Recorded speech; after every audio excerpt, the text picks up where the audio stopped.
ஐக்கிய நாடுகள் சபையின் 40வது மனித உரிமைகள் கூட்டத்தொடர் நடந்து கொண்டிருக்கக்கூடிய சூழ்நிலையில் தற்போதைய கால நீடிப்பு மற்றும் கடந்த காலங்களில் வழங்கப்பட்ட கால நீடிப்பு அரசியல் ரீதியாக எப்படியான சூழ்நிலையில் இன்று தமிழ் சமூகம் நிற்கின்றது என்பது தொடர்பில் அறிந்து கொள்வதற்காக லங்காஸ்ரீ மற்றும் ஐபிசி தொலைக்காட்சியின் செவிகளோடு மனித உரிமைகள் மையத்தினுடைய இயக்குனர் மனித உரிமைகள் ஆர்வலர் பிரான்சிலிருந்து வருகை தந்திருக்கக்கூடிய எஸ்பி கிருபாகரன் அவர்களை இணைத்திருக்கின்றோம். வணக்கம் ஐயா. வணக்கம் தமிழரசு. வணக்கம் நேயர்களே. கடந்த காலத்தில் கால நீடிப்பு வழங்கப்பட்டது, மீண்டும் கால நீடிப்பு வழங்குவது உறுதியாக இருக்கின்றது. உங்களுடைய அனுபவத்தில் இதனை எப்படி பார்க்கிறீர்கள்? ஒன்று, நாங்கள் இங்கு வரும் தீர்மானத்தை பற்றி பார்க்கும் பொழுது இப்பொழுது எதிர்வரும் வியாழக்கிழமை இந்த கால அவகாசம் கொடுப்பதை பற்றி நாங்கள் பார்த்தோம் என்றால், வியாழக்கிழமை இந்த தீர்மானத்தில் கால அவகாசம் கொடுக்கப்படாவிடில் இதனுடைய நிலைமை எப்படியாக இருக்கும் என்பதை பார்க்க வேண்டும். 2009 ஆண்டு மே மாதம் 19ஆம் தேதி விடுதலை புலிகளுடன் போரை நாங்கள் வென்றோம் என்று ரோட்டாக பொங்கல்கள் நடத்தி கொண்டாடிய அதே சிங்கள பௌத்தவாத மக்கள் எதிர்வரும் வியாழக்கிழமை இந்த தீர்மானத்தில் இவர்களுக்கு 2 வருஷ கால அவகாசம் கொடுத்து மனித உரிமை சபையில் வைத்திருக்காவிட்டில் அவர்கள் மனித உரிமை சபையில் விடுபட்டு போய்விட்டோம், அவர்கள் உங்களை தண்டிக்கவில்லை என்ற அடிப்படையில் பொங்கல்கள் செய்வார்கள். உண்மையை கூறுவதானால், நான் இந்த 2 கால அவகாசம் கொடுப்பதை விரும்பவில்லை என்றும் சிங்கள அரசு பௌத்த அரசு ஒன்றும் செய்யாது என்பதில் நம்பிக்கையாக இருக்கின்றேன். இவர்கள் 2 வருஷம் இல்லை, இன்னும் 20 வருடம் கொடுத்தாலும் செய்ய மாட்டார்கள். ஆனால் இவர்களை தொடர்ந்து மனித உரிமை சபையில் வைக்க வேண்டிய ஒரு அவசியம் இருக்கின்றது. அதற்காக 2 வருடம் கொடுக்க வேண்டும் இல்லை. நான் ஏற்கனவே நடந்த கூட்டங்களில் கூறியிருக்கிறேன். நாங்கள் அரசுகள் அந்த டிராஃப்ட் ரெசல்யூஷன் மீட்டிங்ஸில் என்னென்றால், இவர்களுக்கு 2 வருடம் கால அவகாசம் கொடுப்பது அரசுகளுடைய முடிவு, அங்கத்துவ நாடுகளுடைய முடிவு. அதை நாங்கள் இத்தனை பேர் அந்த அங்கத்துவ நாடுகளுடன் கதைத்து அவர்களை மாற்றுவதற்கு முயற்சித்தோம் என்ற கேள்வியை நாம் இங்கு வந்து பங்களிக்கும் நாங்கள் எங்களை கேட்க வேண்டும். அதாவது நீங்கள் குறிப்பிடுகின்றீர்கள், இவர்களை இப்படியான ஒரு ஒழுங்குமுறைக்குள் வைத்திருக்காவிட்டாலும் இவர்கள் வெளியேறி விடுவார்கள், இவர்களை வைத்திருக்க வேண்டிய கடப்பாடு இருக்கின்றது எங்களுக்குன்றது உங்களுடைய கருத்துக்கள் வாயிலாக புலப்படுகின்றது. ஆனாலும் கூட இவர்களை உள்ளே வைத்திருக்க வேண்டும் என்பதற்காக பாதிக்கப்பட்ட ஒரு இனத்திற்கு இந்த சர்வதேச சமூகம் எந்த ஒரு முடிவையும் எடுக்க முடியாத வகையில் அவர்களுக்கு கால நீடிப்பு வழங்கப்பட்டு அவர்கள் செல்லுகின்ற பாதையிலேயே சர்வதேசம் செல்வது ஒரு ஒழுங்காக நீங்கள் நினைக்கிறீர்களா? இங்கு ஒரு முக்கியமான விடயத்தை பார்க்க வேண்டும். முன்பு இங்கு மனித உரிமை சபையில் எத்தனையோ நாடுகள் ஸ்ரீலங்கா மீது தீர்மானத்தை கொண்டு வர வழிகிட்டது. பிரித்தானியா, டென்மார்க், கனடா. ஆனால் அவர்களால் முடியவில்லை. காரணம், அவர்களுக்கு இங்கு அங்கத்துவ நாடுகளுடைய ஆதரவுகள் இல்லை. அமெரிக்கா என்று அதை தொடங்கியதோ அமெரிக்காவினுடைய ஆதரவில் தான் சகலதும் வந்தது. இன்று அமெரிக்கா மனித உரிமை சபையில் இல்லை, இதை பிரித்தானியா எடுத்துக்கின்றது. ஆகையால் அவர்களுக்கு, ஆனால் அமெரிக்கா அந்த அந்த திட்ட வரைவை கொண்டு வருகின்ற போது இருந்த அழுத்தம் நீங்கள் குறிப்பிடலாம். சில வேளை அன்று மஹிந்த ராஜபக்ச இருந்தார் என்று அவர்கள் கொண்டு வருகின்ற போது இருந்த பரபரப்பு மற்றும் அந்த அறிக்கை மீதான விவாதங்கள் மற்றும் கருத்தாடல் நிகழ்வுகளில் இருந்த அந்த தன்மை இன்று பிரித்தானியா, கனடா அந்த வகிக்கின்ற அந்த தன்மையில் மாறுபட்டு நிற்கின்றது அல்லவா? நிச்சயமாக. ஒன்றை பாருங்கள், 47 நாடுகளில் குறைந்தது 24 நாடுகள் எமக்கு ஆதரவாக இல்லை என்றால் இங்கு நாங்கள் எதையும் சாதிக்க முடியாது. நாம் அல்ல இந்த இனமும். இந்த அடிப்படையில் நாங்கள் இங்கு மனித உரிமை சபையில் பங்கு கொள்ளும் தமிழ் அமைப்புகளோ புலம்பெயர்வாழ் தமிழ் மக்களோ பல பிரிவுகளால் என்றாலும் இதில் எத்தனை பேர் எத்தனை நாடுகளை எமது சார்பாக மாற்றுவதற்கு முயற்சித்தோம், எத்தனை பேரை சந்தித்தோம் என்ற கேள்வியை நாம் கேட்க வேண்டும். நீங்கள் கேட்கின்ற விடயம் சரியானது. கடந்த வருடம் கால நீடிப்பு வழங்குகின்ற போது அதனை நாங்கள் முதல் முறையாக அவர்களுக்கு ஒரு வாய்ப்பை கொடுத்து பார்ப்போம் என்று தமிழ் தேசிய கூட்டமைப்பு கூறுகின்றது. நீங்கள் கூறுகின்ற புலம்பெயர் தமிழர்களை விட்டுவிடுங்கள், அவர்களுக்கு இடையில் ஒற்றுமை இல்லை, அவர்கள் நாடுகளை சந்திக்கவில்லை என்பது அவர்கள் யாருடைய பிரதிநிதி என்பது இங்கு இருக்கின்ற கேள்விக்குறி. அவர்களுக்கு இருக்கின்ற ஒரு அடையாளம் புலம்பெயர் அமைப்புகள். ஆனால் மக்கள் பிரதிநிதியான தமிழ் தேசிய கூட்டமைப்பு, உங்களுக்கு தெரியும், கடந்த காலத்தில் ஐக்கிய நாடுகள் சபையினுடைய முன்னாள் மனித உரிமைகள் ஆணையாளர் நவநீதம் பிள்ளை அம்மையார் அவர்களுக்கு ஒரு இரவிலே கிட்டத்தட்ட 40க்கும் மேற்பட்ட மின்னஞ்சல்களை அனுப்பி பாரிய அழுத்தத்திலே தமிழ் தேசிய கூட்டமைப்பு கொடுத்தது. அந்த தமிழ் தேசிய கூட்டமைப்பு இந்த சூழ்நிலையில் வடகிழக்கு தமிழ் மக்களின் பிரதிநிதிகளாகிய அவர்களின் முடிவு சரியா பிழையா? ஒன்றை மட்டும் சொல்லுகின்றேன். நான் தமிழர் கூட்டமைப்பினுடைய அங்கத்தவர் அல்ல. நான் உங்களிடம் உங்களுடைய அங்கத்தவராகவோ நண்பராகவோ கேட்கவில்லை. 25 ஆண்டுகள் கால அனுபவத்தின் அடிப்படையில் தமிழ் தேசிய கூட்டமைப்பினுடைய பயணம் இந்த விடயத்தில் அதைத்தான் நான் கேட்கிறேன். உங்களை நான் நண்பனாகவும் கூறவில்லை, அவர்களுக்கு சார்பென்றும் கூறவில்லை. உண்மையை நான் கூறுகின்றேன். நிச்சயமாக தமிழர் கூட்டமைப்பு மட்டுமல்ல, இங்கு நாட்டிலிருந்து வரும் ஒவ்வொரு தமிழ் அரசியல்வாதிகளும் இங்குள்ள நாடு தமிழ் அரசியல் கட்சிகளின் தலைவர்கள் அத்தனை பேரும் கொடுக்க வேண்டும். அவர்கள் அதை கொடுத்தார்களோ இல்லையோ என்பது எனக்கு தெரியாது. அவர்கள் என்ன செய்கிறார்கள் என்பதும் எனக்கு தெரியாது. ஆனால் நான் என்ன செய்கிறேன் என்பது மட்டும் எனக்கு தெரியும். நான் எத்தனை நாடுகளை காண்கிறேன், எத்தனை நாடுகள் இந்த அகதி பிரச்சனையை பெரிதாக்கிய தமிழர்களுக்கு நாங்கள் பெரிதாக உதவ மாட்டோம் என்று சொல்லி இருக்கின்றார். இல்லை ஐயா, நீங்கள் கூறுகின்ற விடயம் எனக்கு புரிகின்றது. இன்று அதாவது இந்த கால நீடிப்பு வழங்கப்பட்டது தொடர்பில் தமிழ் தேசிய கூட்டமைப்பு தங்களுடைய நிலைப்பாடை குறிப்பிடவில்லை என்று நீங்கள் சொல்லலாம். நான் அவருடைய பேச்சாளர் இல்லை, அவர்களுடைய அங்கத்தவர் இல்லை. ஒரு மனித உரிமைகள் ஆர்வலராக அவர்களுக்கு கொடுக்கப்பட்ட பணியை இன்று 10 ஆண்டுகள் முடிவு இருக்கின்ற சூழ்நிலையில் அவர்கள் சரியாக செய்தார்கள். தமிழர், நீங்கள் என்ன இந்த கேள்வியை கேட்பது தவறு. நான் அவர்களுக்கு வாக்களிக்கவில்லை. இந்த கேள்வியை அவர்களுக்கு வாக்களித்த மக்களிடம் தான் நீங்கள் கேட்க. நான் உங்களோட மனித உரிமைகள் அவதானியாகவே இந்த கேள்வியை கேட்கின்றேன். நான் அவர்களுக்கு நீங்கள் வாக்களி என்னை பொறுத்தவரையில் தமிழர் கூட்டமைப்பு அல்ல, தமிழ் அரசியல் கட்சிகள் சகலரும் அதே இடத்தில் நாங்கள் ஐநாவில் வேலை செய்கின்றோம் என்று கூறுகின்ற அத்தனை பேரும் நாடுகளை கண்டு அதற்கான அழுத்தங்களை கொடுக்க வேண்டும், அதற்கான எதிர்ப்புகளை தெரிவிக்க வேண்டும். இது எவ்வளவு தூரம் இங்கு நடந்தது என்பது எனக்கு தெரியாது. ஆனால் நான் என்ன செய்தேன் என்றது மட்டும் எனக்கு தெரியும். இந்த சூழ்நிலையில் கால நீடிப்பு வழங்கப்படுகின்ற இந்த காலங்களில் இந்தியாவினுடைய ஆசீர்வாதம் அல்லது இந்தியாவினுடைய ஒரு வகையான ஒத்துழைப்பு இல்லாமல் சர்வதேசம் இலங்கையில் எந்த விடயத்தையும் ஈழத்தமிழர்களுக்கு சார்பாக செய்ய போவதில்லை என்பது அது நிகழ்கால கடந்த கால ஒரு நிதர்சனமாக இருக்கின்றது. இந்த விடயத்தை எப்படி உடைத்து தமிழர் தரப்பு கையாள முடியும்? உண்மையை கூறுவதானால் உங்களுக்கு தெரியும், இந்த தீர்மானம் வந்த பொழுது முதலாவது இதுக்கான கூட்டம் நடைபெற்றது. இந்த இன்ஃபார்மல் கன்சல்டேஷன் நடந்த பொழுது அதில் முதலாவது கயத்த நாடு இந்தியா என்ன சொல்லி சென்றால், இந்த தீர்மானம் நமக்கு திருப்தி அளிக்கின்றது என்று. அது உண்மையில் தவறு. நாங்கள் அந்த கூட்டத்திலேயே திரும்ப சொன்னோம், ஒரு நாடுகளுக்கு பேரையும் சொல்லாமல் சொன்னோம், இந்த தீர்மானம் என்பது ஸ்ரீலங்காவுக்கு 2 வருட காலம் அவகாசம் கொடுப்பது என்பது சிங்களமயம், பௌத்தமயம், சிங்கள குடியேற்றம், இராணுவமயம் என்பதை செய்வதற்காக காலம் ஒழிய அவர்கள் இதையும் செய்ய போவதில்லை என்று. ஆகையால் இதை இந்தியா கேட்டிருக்கும். இந்தியா போன்ற நாடுகள் இதை வன்மையாக பார்க்க வேண்டும், கடுமையாக பார்க்க வேண்டும். அது எவ்வளவு தூரம் நிறைவேறப் போகுது? உண்மையில் இது ஒரு பெரிய கவலையான நிலைமை. இந்த சிக்கலான நிலைமையில் அங்கு பாதிக்கப்பட்ட மக்களுக்கு இந்த தீர்வு எதுவும் கிடைக்கவில்லை என்பது நாங்கள் ஒத்துக்கொள்கிறோம். பாதிக்கப்பட்ட மக்கள் பிரதிநிதிகள் தொடர்பிலேயே இன்று வரையும் பாதிக்கப்பட்ட மக்களை பிரதிநிதித்துவப்படுத்துகின்ற பிரதிநிதிகளே இன்று மௌனமாகிக் கொண்டிருக்கக்கூடிய சூழ்நிலையில் அயல் நாட்டுக்கு என்ன அக்கறை இருக்கின்றது? நீங்கள் சொல்வது சரி. ஆனால் அயல் நாடு அரசியல் தீர்வு என்பதற்கு அரசியல் தீர்வு தொடர்பில் தமிழ் தேசிய கூட்டமைப்பு இந்தியாவை கையாண்டிருக்கின்றதா? உண்மையை சொல்லுகின்றேன். இங்கு நீங்கள் ஒன்றை கவனிக்க வேண்டும்.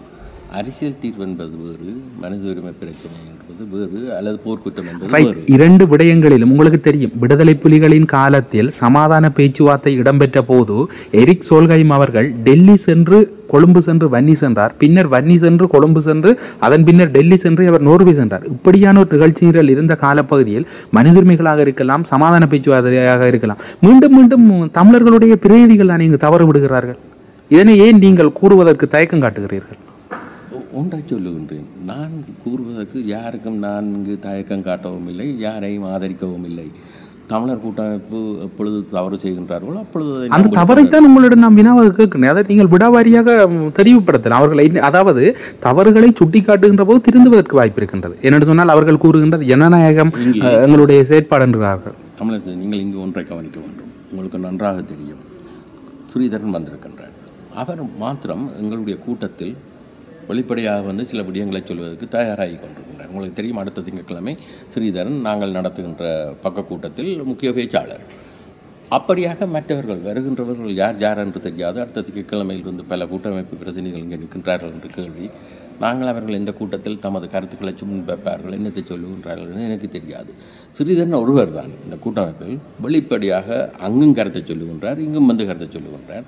மற்றவர்கள் வெளிப்படையாக சொல்லுகின்றார்கள் இல்லை, ஆனால் வெளிப்படையாக ஒன்றை செய்கின்றார்கள். தமிழ் விடுதலைகள் செய்த தவறுகளை மாத்திரம் மேடைகளில் கத்தி குளறி பெரிதாக சொல்லுகின்றார்கள். இதற்கு நாங்கள் என்ன செய்ய முடியும்? நான் ஒரு புலம்பெயர் வாழ் தமிழன், நான் ஒரு பிரெஞ்சு பிரஜை, தமிழ் பிரெஞ்சுக்காரன். அப்பொழுது என்னால் என்ன செய்ய முடியும்?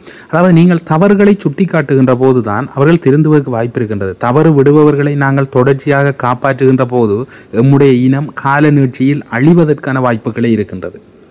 நல்லது தமிழரசு, நீங்கள் இதே கேள்விகளை அடுத்த திங்கட்கிழமை கூட்டமைப்பினுடைய முக்கிய பிரதிநிதிகள் இங்கே நிற்பார்கள். யார் யார் நிற்கக்கூடிய வாய்ப்பு இருக்கிறது நீங்கள் அறிந்தவரை? நான் அறிந்தவரையில் நிச்சயமாக திரு M.A. சுமந்திரன் வருகின்றார். சுமந்திரன் அதைவிட வேறையாக்கள் வருவதாக சொல்லுகின்றார்கள். உறுதியாக எதுவும் கிடைக்கவில்லை. ஆகையால் நீங்கள் சுமந்திரனுடன் முன்பும் பல சேவைகளை செய்திருக்கின்றீர்கள். அவர்களுடன் இணைந்து பல நிகழ்வுகளை இங்கே நடத்தி இருக்கின்றீர்கள். ஆகையால் நீங்கள் அவரையும் நான் ஒரு சிறு திருத்தத்தை உங்களோட மேற்கொள்ள விரும்புகின்றேன். நான் ஒரு கட்சி சார்ந்தவனோ அல்லது சுமந்திரனோடு இணைந்தோ இங்கு நிகழ்வுகள் செய்யவில்லை. ஊடகவியலாளர் என்கின்ற வகையில் செவ்விகளை எடுத்திருக்கிறேன். நீங்கள் கூறியதில் ஒரு திருத்தத்தை மேற்கொள்ள விரும்புகிறேன். தொடர்ந்து நீங்கள் குறிப்பிடுகின்ற இந்த விடயங்கள் எல்லாம் இப்படி இருக்கின்ற போதும் இந்தியா உங்களுக்கு தெரியும், அமெரிக்க பிரேரணை வருகின்ற போது இந்தியாவினுடைய வகிபாவம் இப்படி இருந்தது என்று அதாவது அமெரிக்க பிரேரணையின் மட்டில் இந்தியா எப்படி செயற்பட்டது, அதற்கு முன்னால் இலங்கைக்கு எதிராக வாக்களிப்புகள் இடம்பெற்ற போது இந்தியா எப்படியான நிலைப்பாடுகளை எடுத்திருந்தது என்கின்றது தெரியும். ஆனால் இன்று இருக்கக்கூடிய சூழ்நிலையில் இந்தியாவில் ஒரு தேர்தலை எதிர்நோக்கி இருக்கின்றார்கள். இந்த சூழ்நிலையில் தேர்தல் ஐக்கிய நாடுகள் சபையின் மனித உரிமைகள் சபை அரசியல் ரீதியான எப்படியான தொடர்புகள் அல்லது எப்படியான அழுத்தங்களை அதிகரிக்க முடியும்? உண்மையை கூறுகின்றேன். இந்தியா இப்பொழுது பெரிய சிக்கலில் உள்ளது. 2009 மே மாதம் இருந்த நிலைமையில் இந்தியா இல்லை. காரணம், ஸ்ரீலங்கா இப்பொழுது அந்த காலத்தில் முதலாவதாக போர்த்துகீஸ், நெதர்லாண்ட்ஸ், டச், பிரித்தானியா எங்களை கலோனித்துவ நாடாக வைத்திருந்தது. இப்பொழுது சீனாவினுடைய கலோனித்துவ நாடாக ஸ்ரீலங்கா மாறிக்கொண்டிருக்கின்றது. இது இந்தியாவுக்கு பெரிய சர்ச்சையாக இருக்கின்றது. இந்த அடிப்படையில் அவர்கள் கொஞ்சம் கொஞ்சமாக வடக்கு கிழக்கு வாழ் தமிழர்களுடைய விடயத்தில் அக்கறை செலுத்துகின்றார்கள். அது பார்க்க தெரிகின்றது. எப்படியாக அக்கறை செலுத்துகின்றார்கள், அவர் என்னென்னத்தை செய்ய போகின்றார்கள் என்பது எனக்கு தெரியாது. ஆகையால் அங்கு அவர்கள் தேர்தல் ஒரு பக்கம், அங்கே பாகிஸ்தான் காஷ்மீர் பிரச்சனை ஒரு பக்கம். ஆகையால் இந்தியா ஒரு பெரிய சிக்கலில் நிற்கின்றது. இங்கு சீனாவை வடக்கு கிழக்கில் கால் வைக்க விட்டார்கள் என்றால் அவர்களுக்கு மிகவும் ஆபத்து என்பதும் அவர்களுக்கு தெரியும். ஆகையால் இது இதை சொல்வது சர்வதேச பிரச்சனை. இது ஒரு பெரிய இடியப்ப சிக்கலான விடயங்கள். அவர்களெல்லாம் அதை தீர்த்து கொள்ள வேண்டும். இதற்கு என்னால் கருத்து சொல்வது மிகவும் கடுமை. அமெரிக்க பிரேரணை தற்பொழுது கனடா மற்றும் பிரித்தானியாவினுடைய இணை அனுசரணை மேற்கொள்ளுகின்ற 2 பிரேரணைகளுக்கு இடையில் அமெரிக்க பிரேரணை வலுவானதா அல்லது தற்போது வருகின்றது வலுவானதா அல்லது தற்போது வருகின்றது வலுவற்றதா, அமெரிக்க பிரேரணை வலுவானதா இல்லது இரண்டுக்கும் இடையில் தற்போது வருகின்ற பிரேரணை ஒட்டுமொத்தத்தில் எந்த ஒரு அழுத்தமும் இல்லாத ஒரு நகலாகவே வருகின்றதா? உங்களுடைய பார்வை எப்படி இருக்கிறது வர இருக்கின்ற அந்த பிரேரணை தொடர்பில்? நல்ல விடயம். உண்மையில் இந்த பிரேரணை என்பது அங்கு ஒரு விடயம்தான் புதிதாக இருக்கின்றது. நேர அட்டவணை என்பது அதுக்கும் நிறைவேற்றப்படும் பொழுது அதுக்கும் என்ன நடக்கும் என்பது எனக்கு தெரியாது. காரணம், நீங்கள் சொன்ன அமெரிக்க தீர்மானத்தை நடைமுறை செய்யாத காரணத்தினால்தான் 2017ஆம் ஆண்டு அதை நீடித்தார்கள். ஆகையால் நீங்கள் அந்த பிரேரணியை வழியாக பார்த்தீங்கள் என்றால் தெரியும், முன்பிய தீர்மானம்தான் தொடர்ந்தும் வருகின்றது. இதை நடைமுறை செய்வதற்கான கால அவகாசம் கொடுக்கப்படுகின்றது. இவ்வளவுதான் வித்தியாசம். அதில் இணைக்கப்பட்ட ஒரு விடயம் முக்கியமாக நேர அட்டவணை. மற்றபடி 2020ஆம் ஆண்டு அதாவது சர்வதேச நீதிபதிகளை உள்ளடக்கிய தீர்ப்பாயம் ஒன்றை அமைக்க வேண்டும் என்பது தொடர்பிலேயே தாங்கள் எந்த ஒரு நிலைப்பாடையும் எடுக்காத, அதாவது முன்னர் குறிப்பிடலாம் இருந்த அரசாங்கம் சொல்லுவதை கேட்காதென்று ரணில் அரசாங்கம், ரணில் என்றும் கூட வீராப்பாக கூறுகின்றார். இன்று சர்வதேச நீதிமன்ற, அதாவது அந்த நீதிமன்ற விடயத்தில் நான் ஒப்பமிடாததான் என்று இலங்கை இன்று வரை காப்பாற்றப்படுகிறது என்று அந்த ரணிலிடமா நீங்கள் இதை எதிர்பார்க்கிறீர்கள்? கால அட்டவணையை உங்களுக்கு கால அட்டவணைக்கு ஏற்றால் போல் பாடசாலை நேர சூசி போன்றவர்கள் நடப்பார்கள் என்று நீங்கள் உத்தரவாதம் வழங்குகிறீர்களா? நான் நிச்சயமாக எதுக்கும் உத்தரவாதம் வழங்கவில்லை. ரணில் நல்ல வழக்கறிஞராக இருக்கலாம். அவருக்கு சர்வதேச நீதிமன்றம் எப்படியாக நடைமுறைப்படுத்தப்படுகின்றது என்பது தெரியாததுக்காக அவருக்காக கவலைப்படுகின்றேன். சர்வதேச நீதிமன்றம் என்பது கையெழுத்து விட்ட நாடுகளுக்கு மட்டுமல்ல. உதாரணத்துக்கு சொல்லுகின்றேன், சூடான் நாடு கையெழுத்து விடவில்லை இன்று மட்டும். ஆனால் அவர்களை சர்வதேச நீதிமன்றத்துக்கு அனுப்பி வைத்தார்கள். காரணம், சர்வதேச நீதிமன்றத்தில் கையெழுத்து போடாத நாடுகளை பாதுகாப்பு சபை மூலம் நாங்கள் அனுப்பலாம். இது ரணிலுக்கு தெரியாத விடயம். அவரை பாதுகாக்க முடியாது. எம்மிடம் ஒரு தவறு இருக்கின்றது. புலம்பெயர் வாழ் தமிழ் மக்கள், பாதிக்கப்பட்ட மக்கள், நாங்கள் ஒழுங்காக பாதுகாப்பு சபை பொதுச்சபையினுடன் வேலை செய்தால் அது நிறைவேறும். பாதுகாப்பு சபை பொதுச்சபையோடு வேலை செய்ய வேண்டும் என்று குறிப்பிடுகின்றீர்கள். அங்கு வீட்டோடு இருக்கக்கூடிய மிக பிரதான 5 நாடுகள் இருக்கின்றது. அந்த நாடுகளை எப்படி எங்களுடைய செயற்பாடுகள் மூலம் அவர்களை எங்களுடைய தெளிவுபடுத்தல்களை மேற்கொள்ள முடியும்? அந்த விடயங்களை யாராவது கையாண்டு இருக்கின்றார்களா அல்லது அதனை காலக்கிரமத்தில் கையாளுவதற்கு இன்ன வகையான நடவடிக்கைகள் செய்ய வேண்டும்? இதுவரையில் யாரும் பாதுகாப்பு சபை பொதுச்சபையில் யாரும் எந்த வேலையும் செய்யவில்லை. பாதுகாப்பு சபையில் சீனா ரஷ்யா இருக்கின்றது, ஸ்ரீலங்காவுக்கு ஒன்றும் செய்ய முடியாது என்பதெல்லாம் பகட்டு கதை. காரணம் சூடான் சீனாவுடன் பெரிய வர்த்தகத்தில் ஈடுபட்ட நாடு. அவர்கள் மீது ஐசிசி சர்வதேச நீதிமன்றத்துக்கு கொண்டு வர பிரேரணை வந்த பொழுது சீனா மெதியாக இருந்து விட்டது. ஆகையால் நீங்கள் ஒன்றை கவனிக்க வேண்டும், ரஷ்யாவை பாருங்கள். ரஷ்யா ஸ்ரீலங்காவுக்கு அங்கத்துவமே ஐநாவில் கொடுக்கப்படாது என்று 2050 ஆண்டில் அவர்கள் அங்கத்துவம் கேட்ட பொழுது வீட்டோ செய்த நாடு ரஷ்யா.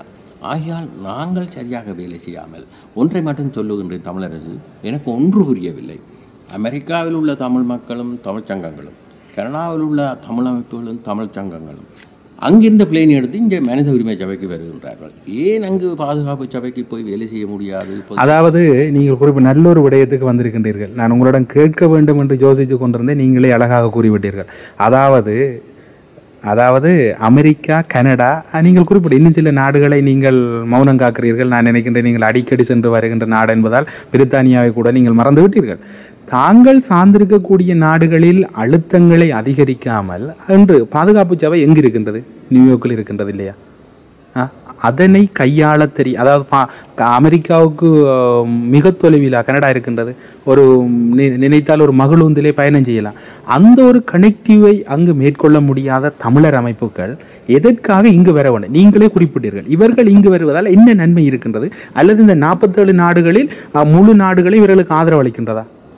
உண்மையில் இது நீண்ட காலமாக நான் சொல்லி வரும் விடயங்கள், கட்டுரைகள் இதில் எழுதியிருக்கின்றேன். அப்படி என்று சொன்னால் இங்கு அதாவது மார்ச் மாதம் ஜெனீவாவில் கோயில்கள் கதவு திறக்கின்றது, செப்டம்பர் மாதம் தீர்த்தத்தோடு முடிகிறது. அதுக்காக எல்லாரும் நீங்கள் கூறியவர்கள் எல்லாம் வருகிறார்கள். நீங்கள் கூறியவர்கள், நான் கூறவில்லை. உண்மையில் இங்கு பலதரப்பட்டவர்கள் பல அஜெண்டாக்களுடன் வருகின்றார்கள்.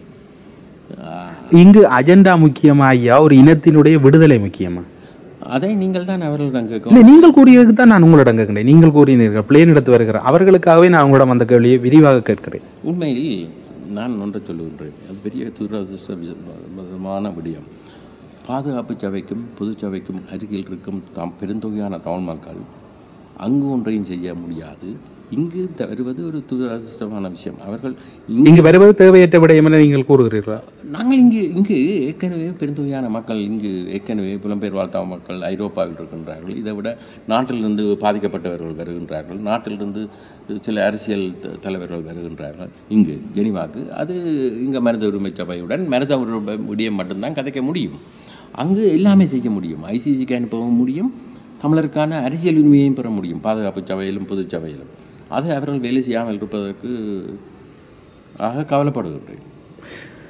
நீங்கள் கூறிய கவலை நான் இருக்கின்ற அவர்களுக்கு ஒரு தகவலாக சென்று காலக்கிரமத்தில் அவர்கள் இதனை எப்படி கையாளலாம் என்கின்ற ஒரு சில கருத்தாடல்கள் கூட உங்கள் மூலமாக அல்லது இங்கு இருக்கக்கூடிய அமைப்புகள் மூலமாக மேற்கொள்வதற்கு வாய்ப்புகள் இருக்கலாம். காரணம் 10 ஆண்டுகளில் நாங்கள் இன்று கால் பதிக்கின்றோம். தமிழினத்தினுடைய அழிவு ஏற்பட்டு இந்த 10 ஆண்டுகளின் பின்னாவது நாங்கள் ஒரு ஒழுங்குபடுத்தல்களுக்குள் வரவில்லை என்று சொன்னால் மனிதுரிமைகள் பற்றி நாங்கள் கதைப்பது தேவையற்ற ஒரு விடயமாக காலக்கிரமத்தில் மாறுவதற்கு வாய்ப்புகள் இருப்பதாக பல அவதானிகள் கூறுகின்றார்கள். உங்களுடைய பெருமதியான கருத்துக்களோடு ஐபிசி தொலைக்காட்சி மற்றும் லங்காஸ்ரீயின் செவிகளோடு இணைந்து கொண்டமைக்காக சிறப்பு நன்றிகளோடு உங்களிடமிருந்து விடைபெற்றுக் கொள்கிறோம். நன்றி, வணக்கம்.